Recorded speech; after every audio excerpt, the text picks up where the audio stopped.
함께 따라하겠습니다. 나는 이렇게 창조되었습니다. 나는 이렇게 창조되었습니다.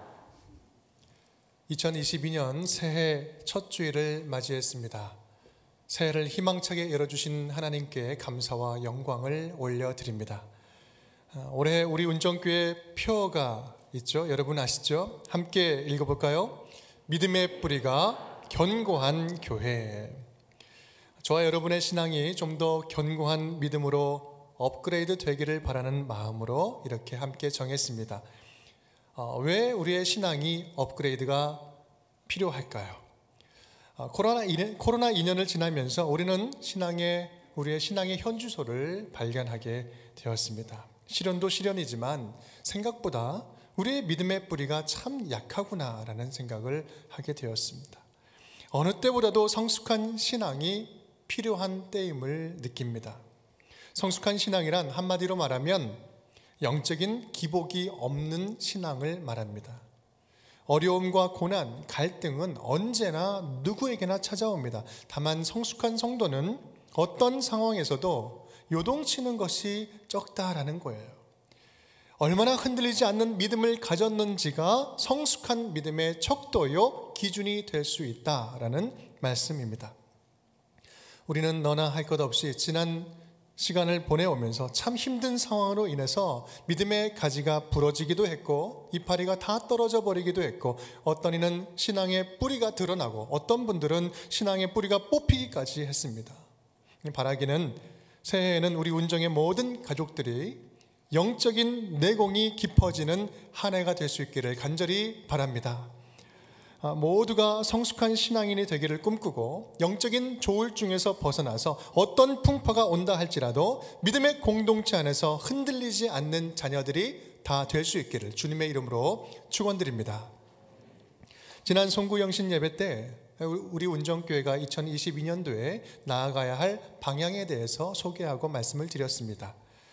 앞으로 믿음의 뿌리를 든든히 세우기 위해서 세 가지 뿌리를 더욱더 견고하게 나아가고자 한다라고 말씀을 드렸습니다. 우리 세 가지 함께 한번 읽어보겠습니다. 정체성의 뿌리를 다시 견고하게, 말씀의 뿌리를 더욱 견고하게, 사랑의 뿌리를 서로 견고하게. 자세한 내용은 지난 이틀 전에 금요일 송구영신 예배 때 말씀을 드렸기 때문에 자세하게 드리지는 않겠습니다. 다만 이 목표에 대해서는 한 해 동안 계속해서 말씀드리고 진행하고자 합니다. 오늘은 그 첫 번째 뿌리, 정체성의 뿌리에 관한 말씀, 첫 번째 시간입니다. 그렇다면 우리가 정체성을 다시 견고하게 해야 하는 구체적인 이유는 무엇일까요? 왜 정체성의 뿌리를 견고하게 해야 될까? 정체성이라는 단어가 무슨 말입니까? 정체성은 자기 존재의 본질을 규명하는 성질, 사전적인 의미는 이렇습니다. 쉽게 말하면 자기를 제대로 이해하는 거죠. 자기를 잘 아는 거예요. 참 자기의 모습을 발견하는 것입니다. 자기 자신에 대해서 바르게 알고 이해해야 온전한 판단과 생각을 할 수 있어요. 또 행동도 온전하게 할 수 있습니다. 자기의 정체성이 바르게 있어야 정상적인 관계를 맺을 수가 있습니다. 신앙인으로서 믿음의 정체성이 약하면 아무리 교회를 오래 다녔어도요, 아무리 큰 직분을 가지고 있어도 위기가 오면 쉽게 무너져 버립니다. 가슴 아픈 현실인데요, 우리 신천지 이단에 빠진 사람들 가운데 대부분이 기존 교회의 전통교회의 많은 직분자들이라는 사실을 여러분 잘 알고 계십니까? 장로님, 권사님, 집사님, 심지어는 목사들까지도 많이 있어요. 왜 그럴까요? 나름 믿음도 있고 열심도 있는데 왜 이단에 쉽게 빠져버리는 걸까요? 그것은 하나님에 대한 신학적인 뿌리가 약한 거예요. 그리고 성경적인 자기 정체성의 뿌리가 약하기 때문에 그 이단이 들어올 때 자기를 쉽게 내어줘 버리는 거예요. 신앙의 정체성은 쉽게 말하면 나에 대해서 성경은 뭐라고 말하고 있는가? 성경을 통해서 하나님의 렌즈로 나 자신을 발견하는 것입니다. 이렇게 정체성을 온전히 세울 때야 우리는 건강하게 믿음을 키워나가고 믿음이 성장할 수 있는 것입니다. 그러면 이제 본격적으로 말씀 속으로 들어가 보도록 하겠습니다. 우리는 나는 누구인가를 제대로 알려면 성경 어디로 가야 될까요? 어디로 가야 될까? 그렇습니다. 창세기 1장으로 가야 돼요. 인간이 처음 만들어질 때 그 현장으로 가봐야 누가 언제 어디서 무엇을 어떻게 왜 인간을 만드셨는지 우리가 제대로 이해할 수 있기 때문입니다. 우리 26절 말씀 다 함께 읽겠습니다. 하나님이 이르시되 우리의 형상을 따라 우리의 모양대로 우리가 사람을 만들고 그들로 바다의 물고기와 하늘의 새와 가축과 온 땅과 땅에 기는 모든 것을 다스리게 하자 하시고. 아멘. 창세기 1장 말씀은요, 크리스찬의 여부에 상관없이 성경에 관심이 있는 사람이라면 누구나 한 번쯤은 다 읽어본 본문입니다. 오늘은 그 육하원칙에 따라서 근본적인 질문을 통해서 우리의 정체성을 한번 찾아가 보려고 합니다. 첫 번째 질문입니다. 누가 사람을 만들었습니까? 누가 사람을 만들었습니까? 창세기 1장 1절은 분명하게 말씀하고 있죠. 태초에 하나님이 천지를 창조하시니라. 여러분, 명백합니다. 쉽고 명백해요. 다른 여지가 없어요. 하나님이 모든 만물을 만드셨습니다. 사실 여러분, 이 창세기 1장 1절 이 말씀은 모든 신앙생활의 열쇠가 되는 말씀입니다. 창세기 1장 1절의 말씀이 믿어지면, 태초에 하나님이 천지를 창조하셨다는 이 말씀이 믿어지면 요한계시록 마지막까지 모든 게 다 믿어집니다. 하나님께서 역사하세요. 그런데 1장 1절이 이 말씀이 믿어지지 않으면 1장 2절도 갈 수가 없어요. 한 절도 앞으로 갈 수가 없습니다. 하나님은 5일간 세상 모든 만물을 창조하시고 여섯째 날에는 사람을 창조하셨습니다. 첫째 날부터 여섯째 날들이 반복이 되고 있죠. 여기서 날에 대한 다양한 해석학적인 의견은 논하지 않겠습니다. 이 하루를 이야기하는 날은 히브리어로 욤이라는 단어인데 다양하게 해석이 되고 있죠. 하루 24시간인지 또 어떤 긴 시간을 포함하는 세대인지 다양하게 해석할 수 있지만, 이것은 오늘 우리가 논외로 하더라도 창세기 1장이 우리에게 말씀하시는 것은요, 분명합니다.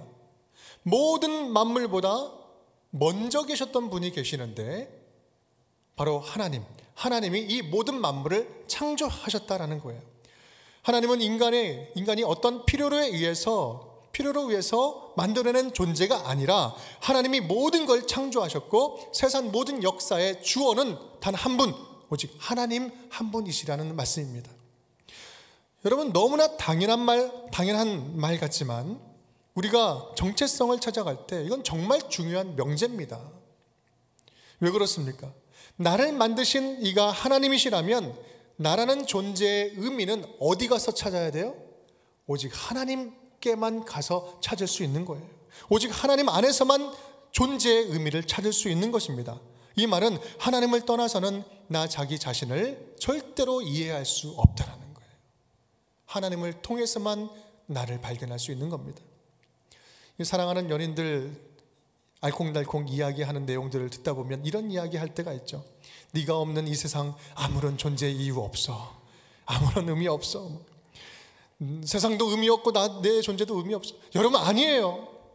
하나님이 계시니까 의미가 있습니다. 여러분, 어디에서도 다른 곳에서 여러분의 존재 이유를 찾지 마십시오. 우리는 하나님 안에 있을 때 진정한 삶의 이유와 존재의 이유를 찾을 수가 있습니다. 26절의 말씀을 보면 눈에 띄게 반복적으로 등장하는 단어가 있습니다. 우리의 형상을 따라 우리의 모양대로 우리가 사람을 만들고 우리가 등장하고 있어요. 여기서 우리가 누굽니까?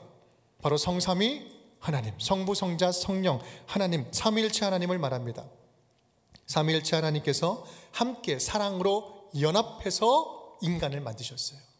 함께 사랑으로 연합해서 인간을 만드셨어요. 우리 인간은 그래서 성삼위 하나님, 성부, 성자, 성령 하나님을 모두 다 닮은 거예요. 삼위일체 하나님 공동체의 산물입니다. 그래서 성자 하나님 예수 그리스도의 은혜, 구원하심, 그리고 성부 하나님의 놀라운 사랑, 그리고 성령 하나님의 능력 안에 있는 그 축복에 근거해서만 온전히 살아갈 수 있도록 정밀하게 설계된 존재라는 사실이에요. 그 하나님의 사랑 안에 있을 때만 온전히 살아갈 수 있도록 설계되었어요. 그 하나님이 없이는 절대로 살 수 없는 존재입니다. 바로 이것이 우리가 오늘 발견할 수 있는 첫 번째 정체성입니다. 우리 함께 읽어보겠습니다. 나는 하나님을 떠나서는 한순간도 살 수 없는 존재입니다. 나는 주님을 떠나서는 한순간도 살 수 없는 존재다. 첫 번째 정체성이에요. 그렇다면 두 번째 질문입니다. 하나님이 언제 사람을 만드셨습니까? 여러분 너무 쉬운 질문이어서 막 화가 나시지 않습니까? 언제 만드셨어요? 태초에. 태초는 만물이 시작되던 때, 만물이 존재하기 이전에 아무것도 없던 상태를 말합니다. 그런데 그때 누구는 계셨어요? 하나님은 계셨다는 거예요. 아무것도 없을 때 하나가 계셨는데, 한 분이 계셨는데 바로 하나님은 존재하고 계셨다라는 사실입니다. 태초에 하나님 외에 아무것도 없었다는 말이에요. 태양도 없고 땅도 없고 생명도 없고 생각도 없고 먼지조차도 없었어요. 철학도 사상도 이념도 문명도 돈도 영광도 기쁨도 슬픔도 자존심도 육체도 쾌락도 어떤 사람도 이 세상에 어떤 위대한 사랑도 하나님보다 앞설 수 없다라는 말씀이에요. 하나님을 향한 우리의 믿음과 사랑도 마찬가지입니다. 요한일서 4장 10절 말씀, 우리가 하나님을 사랑한 것이 아니요 하나님이 우리를 사랑하사 우리의 죄를 속하기 위하여 화목제물로 그 아들을 보내셨습니다. 모든 시작의 출발점은 하나님으로부터 시작되는 겁니다. 우리에게 있어서 어떠한 뛰어난 가치가 있다 할지라도, 그것이 믿음, 소망, 사랑, 기독교적인 여러 가지 가치가 있다 할지라도 모든 순서의 앞자리를 하나님께 두어야, 모든 우선순위, 모든 출발점을 하나님께 두어야 모든 삶의 동기, 결정과 행동하는 모든 삶의 동기가 처음에 그 출발점을 하나님께 두어야 우리가 살아가는 모든 가치 있는 것들이 진짜 빛날 수 있는 거예요. 그렇다면 세 번째 질문입니다. 사람은 어떤 과정으로 만들어졌습니까? 어떻게 만들어졌습니까? 여기서부터는 좀 더 구체적인 설명이 필요해집니다. 우리는 창세기의 이 방대한 이야기를 다 설명할 수도 없고 온전히 다 이해할 수도 없습니다. 다만 정체성을 발견하는 그런 관점에서 사람 창조 이야기에 좀 집중해 보려고 합니다. 창세기 1장 3절 4절 말씀, 하나님이 이르시되 빛이 있으라 하시니 빛이 있었고 빛이 하나님이 보시기에 좋았더라. 여러분, 하나님께서 지금 무엇으로 창조하셨습니까? 무엇으로 창조하셨죠? 말씀으로 창조하셨어요. 말씀으로 창조하셨어요. 오직 단 하나, 말씀으로 창조하셨어요. 닷새 동안 말씀으로 세상 모든 만물을 다 창조하신 하나님은 여섯째 날에 사람을 창조하셨습니다. 그렇다면 사람도 말씀으로만 창조하셨을까요? 사람을 만드신 이야기, 이 방법에 대해서는 1장과 더불어서 2장에서도 구체적으로 그 모습과 모양을 설명을 해주고 있습니다. 우리 1장, 2장 말씀 우리 함께 한번 읽어보겠습니다. 하나님이 자기 형상 곧 하나님의 형상대로 사람을 창조하시되 남자와 여자를 창조하시고 여호와 하나님이 땅의 흙으로 사람을 지으시고 생기를 그 코에 불어넣으시니 사람이 생명이 되니라. 아멘. 말씀으로만 창조하신 다른 창조물과는 달리 조금 뭔가가 느낌이 다르지 않습니까? 인간을 만드실 때 우리라는 복수의 하나님이 등장을 해요. 좀 더 구체적으로 뭔가를 막 설명하고 있죠. 자기를 닮게 만드셨다고 말씀합니다. 남자와 여자를 구분해서 만들고 또 땅의 흙으로 만들고 마치 얼굴을 이렇게 딱 잡고 코에 생기를 훅 이렇게 불어넣는 것처럼 그런 장면이 연상되는 그런 장면처럼 행동을 보여주십니다. 여러분, 뭔가 좀 구체적인 손맛이 느껴지지 않습니까? 특별한 존재로 관심과 사랑을 막 붓고 있는 것, 저만 느껴지는 걸까요? 여러분, 이것은 마치 예술가가 온 정성을 다 쏟아 부어가지고 그 작품을 가장 아름다운 모습으로 빚어내는 듯한 아름다운 그런 창조의 모습 아닙니까? 그렇다면 이 사람 창조의 과정, 이 과정에 담겨져 있는 의미는, 우리에게 주시는 메시지는 무엇일까요? 먼저 27절 말씀에서 하나님은 자기의 형상을 담게 인간을 만드셨다라고 이야기를 합니다. 하나님이 자기 형상 곧 하나님의 형상대로 사람을 창조하시되 자기를 닮게 만드셨다는 거예요. 자기 형상이라고 말씀하는 것은 이거는 하나님의 형상, 굉장히 중요한 신학적인 주제죠. 이마고 데이. 이거는 그냥 단순하게 모양, 생김새를 닮게 만들었다는 것이 아니라 하나님의 본성을 닮게 했다는 거예요. 하나님의 인격적인 속성을 그대로 닮게 만드셨다라는 말씀입니다. 이 말은, 하나님과 닮았다는 말은 하나님을 인식하고 교제하고 소통할 수 있는 능력을 받은 영적인 존재로 만들었다는 말씀입니다. 유일한 인격적인 존재로 지음받아서 하나님과 소통하고 대화할 수 있는 능력을 받았다는 거예요. 이것이 바로 우리 인간들의 정체성이요, 특권이요, 축복인 것입니다. 그렇다면 우리 하나님께서 우리 인간을 만드실 때 무엇을 기대하고 만드셨을까요? 바로 그렇습니다. 하나님은 우리와 소통하고 싶으셨던 거예요. 하나님이 당신을 닮은 그 피조물을 만들면서, 인간을 만들면서 소통하고 교제하고 사랑하기를 원하셨던 것입니다. 친밀하게 사귀고 싶으셨던 거예요. 순간순간 대화하고 물어보고 대답하고 생각을 말하고, 야, 이 세상 살아가는데 좀 이렇게 살아가야 된다. 세상 사는 법도 좀 알려주고, 내가 얼마나 너를 사랑하는지 아니? 그러면서 토닥여주기도 하고 위로하기도 하고, 이 사랑해주고 싶은 것, 이것이 바로 하나님께서 인간을 만드셨을 때 가지고 있었던 마음이에요. 그래서 하나님의 형상대로 만들었습니다. 피조물과 인격적인 소통을 나눈다는 것, 소통을 한다는 것은 그 자체가 창조자 하나님께는 정말 행복한 일이었어요. 오늘 우리가 발견할 수 있는 또 하나의 정체성이 바로 이것입니다. 함께 읽겠습니다. 나는 하나님과 사랑하고 교제하고 소통하기 위해서 창조되었습니다. 여러분, 지금 여러분 하나님과 좀 친하게 지내십니까? 마음 툭 터놓고 모든 일 다 내려놓을 만큼 그렇게 편안하게 소통하고 친밀하게 지내고 계십니까? 사귀고 계십니까? 만약에 그렇다면 여러분은 창조의 근본 목적대로 잘 살고 계신 거예요. 하지만 반면에 하나님과의 관계가 왠지 서먹하십니까? 누구를 통해서 듣지 않으면 듣지 못하겠고, 괜히 찔리는 것 같고, 관계가 좀 멀어 보이십니까?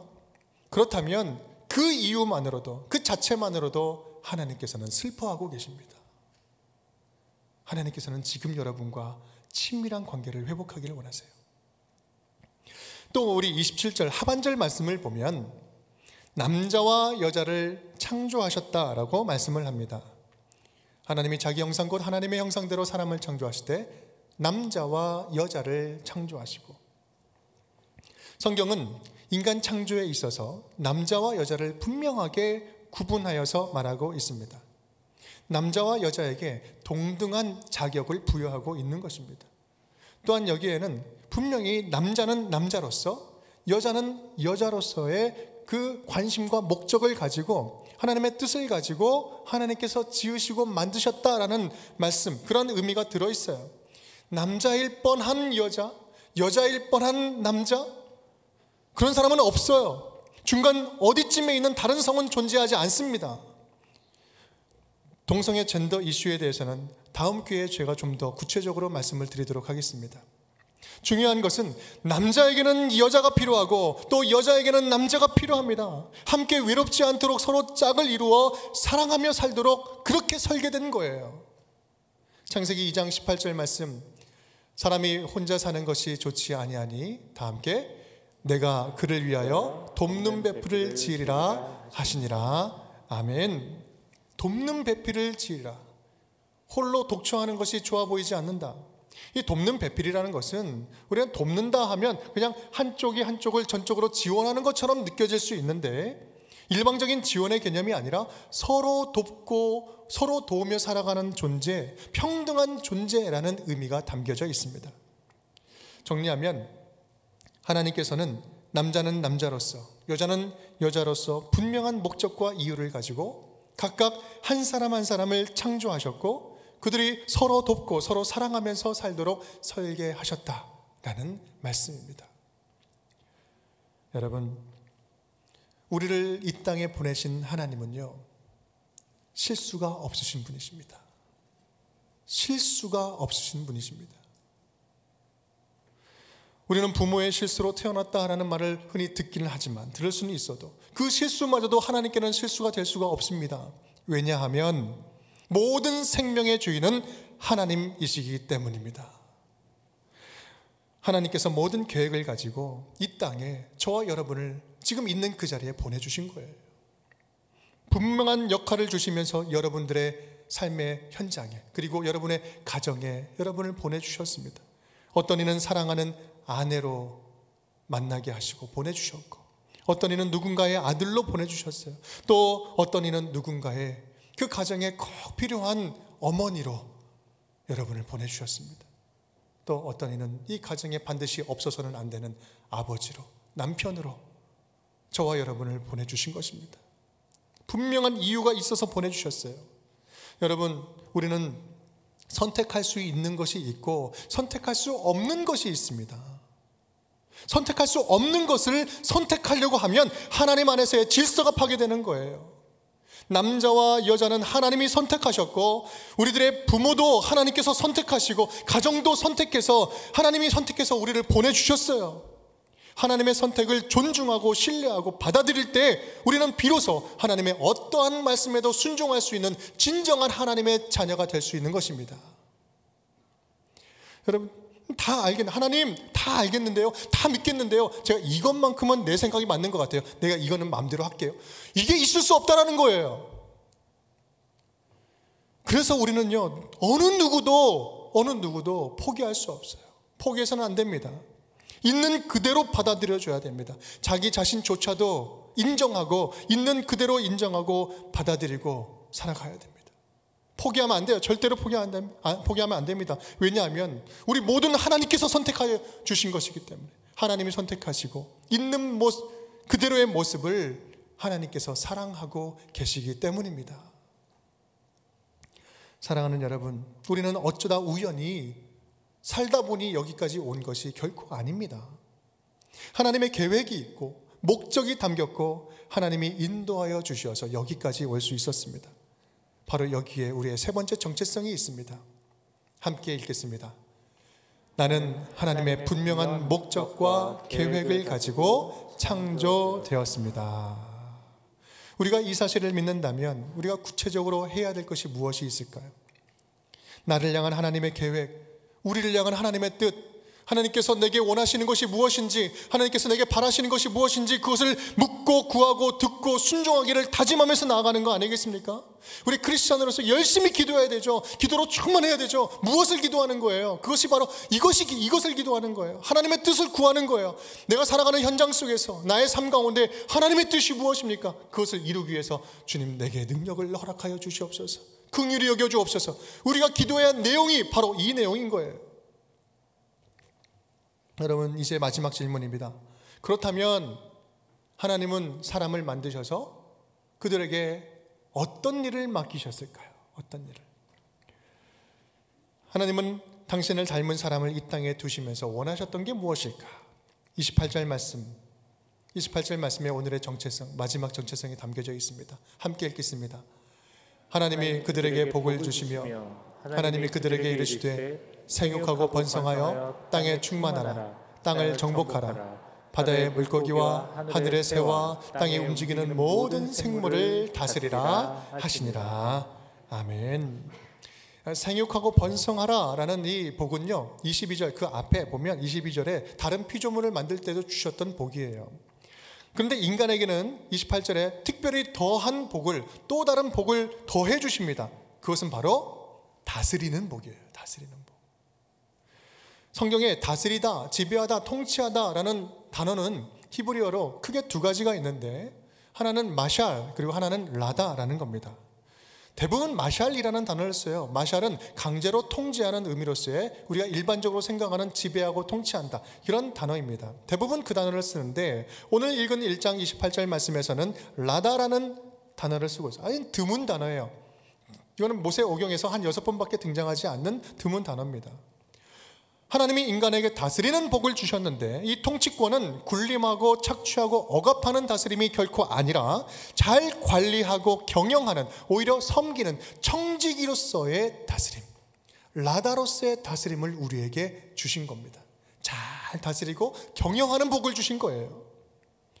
이것을 오해한 인류의 역사는 이 구절을 근거로 해서 지금까지 너무나 오랜 기간 동안에 너무 많은 것들을, 많은 환경들을 착취하고 또 샬롬, 하나님이 허락한 샬롬을 파괴했습니다. 아니, 환경만 파괴한 것이 아니라 기독교에서는요, 이 선교라는 이유를 가지고 폭력과 전쟁을 일삼았어요. 이 구절을 근거로 해서 지배하고 다스리고 통치한다고. 명백하게 잘못된 거죠. 사랑하는 여러분, 우리 하나님은 오늘 저와 여러분을 통해서 이 땅의 모든 무너진 질서가 회복되기를 간절히 원하십니다. 모든 무너진, 이 땅에 무너진 이 삶과 모든 환경들을 다시 되돌려 잘 제대로 경영하기를 원하시는 거예요. 하나님의 닮은 형상을 만들어서 우리에게 맡겨주신 거예요. 우리가 살아가는 모든 현장 속에서 모든 사람들과의 깨어진 관계, 주님께서는 회복되기를 원하십니다. 무너진 마음들, 상처받고 무너진 마음들, 주님의 자녀들을 통해서 치유하고 회복되기를 원하시는 거예요. 파괴된 환경과 생태의 신음소리에 주님 아파하시면서, 가슴 아파하시면서 창조의 목적대로 만물이 다 제자리로 돌아가고 회복되기를 원하신다는 사실입니다. 이것은요, 크리스찬으로서 선택이 아니라 사명인 것입니다. 이것이 창조의 기사 속에 담겨져 있는 하나님의 마음이에요. 문화 명령이에요. 우리에게 주신 사명입니다. 바로 여기에 오늘 우리의 마지막 정체성이 담겨져 있습니다. 우리 함께 읽겠습니다. 나는 하나님의 복을 흘려보내는 복의 통로로 창조되었습니다. 그냥 나 하나 잘 먹고 잘 사는 그 정도의 존재가 아니라 하나님의 복을 담아서 전해주는 존재, 복의 통로로 주님께서는 만드셨다. 그게 우리의 정체성인 것입니다. 하나님의 자녀인 우리의 손길이 닿는 곳곳마다 치유의 복이 일어나고 회복의 복이 일어나고 하나님의 위로하심이 우리를 통해서 전해지는 것이죠. 천국이 흘러가는 거예요. 하나님 나라의 통치가 흘러가는 것입니다. 여러분들이 살고 지나간 그 자리에 무엇이 남아 있습니까?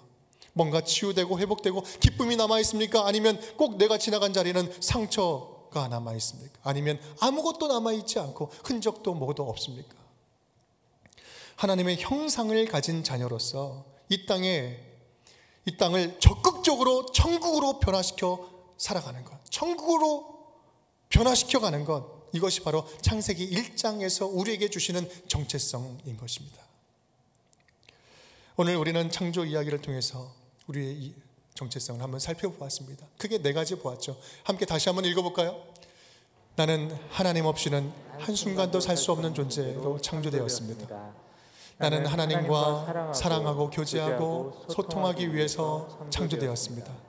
나는 하나님의 분명한 목적과 계획을 가지고 창조되었습니다. 나는 하나님의 복을 흘려보내는 복의 통로로 창조되었습니다. 사랑하는 운정교회 성도 여러분, 사실 우리가 함께 읽은 이 내용은요, 너무나 쉬운 내용이에요. 너무나 당연한 이야기예요. 그리고 이미 익히 우리가 너무 잘 알고 있는 이야기입니다. 그런데